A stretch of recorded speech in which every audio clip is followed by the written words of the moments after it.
البداية عاوز أعرف نشأة حضرتك.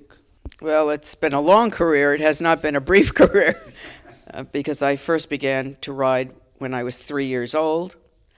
And I used to ride in general classes and jumping classes and so forth in America. And then when I was in my 20s, I went to Turkey and I was jumping Arabian horses and racing Arabian horses in Turkey. And I met my husband there. And we fell in love with the Arabian horse breed. And we heard about the horses of Egypt through some friends of ours who had been in this part of the world.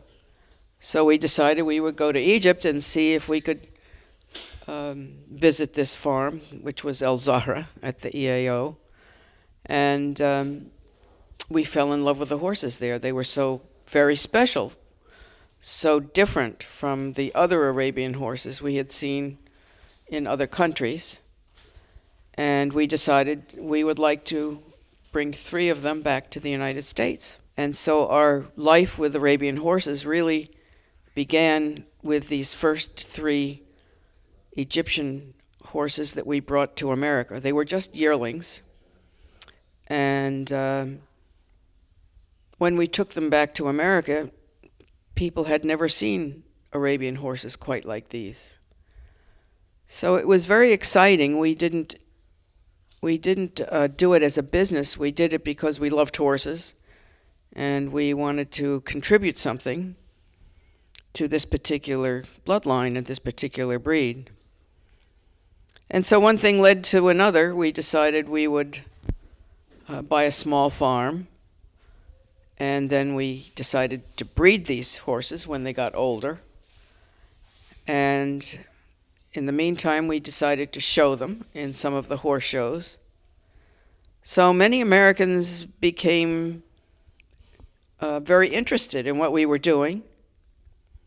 And eventually many of them came to Egypt to buy horses also.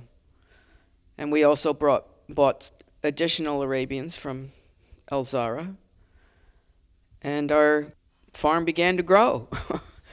And then people from all over the world wanted to see what we were breeding and started buying our products, that is what we had produced.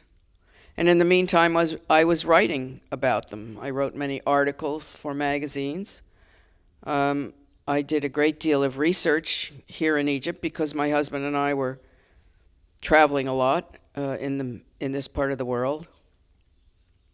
And so I began writing about the different Arabian horses in Turkey, in Syria, in Lebanon, in Saudi Arabia, in Iran, but particularly about the horses here in Egypt. And then I wrote several books.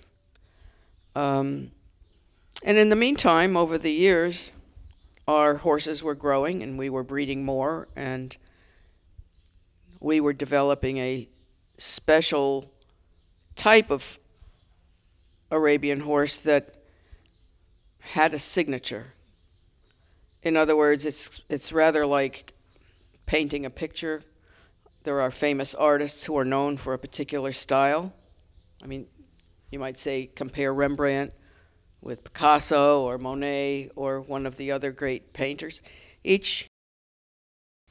We looked at it as an art. And so we developed a particular look that said, this is the Ansata look. But of course, this took many years. So it was a particular vision. But you know, when you begin breeding horses and you have many horses and many people want to buy from you, it turns into a business. But it was never the motive. Money was never the motive. It was first the love of the horse, the desire to continue breeding and preserving this Egyptian horse, which has been in this country. I mean, if we go back to the time of the pharaohs, you can go to Upper Egypt, go to Karnak, look on the walls of Karnak, in Medinet Habu.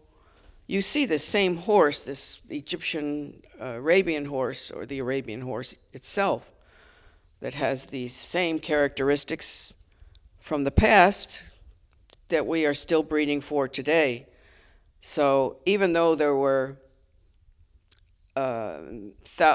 hundreds of years between, and thousands of years between the time of Ramses or Thutmose or Seti I and the horses of today, we still have that same treasure, that same essence, that same beauty that we're breeding in Egypt today, and of course around the world for people who love this Egyptian horse.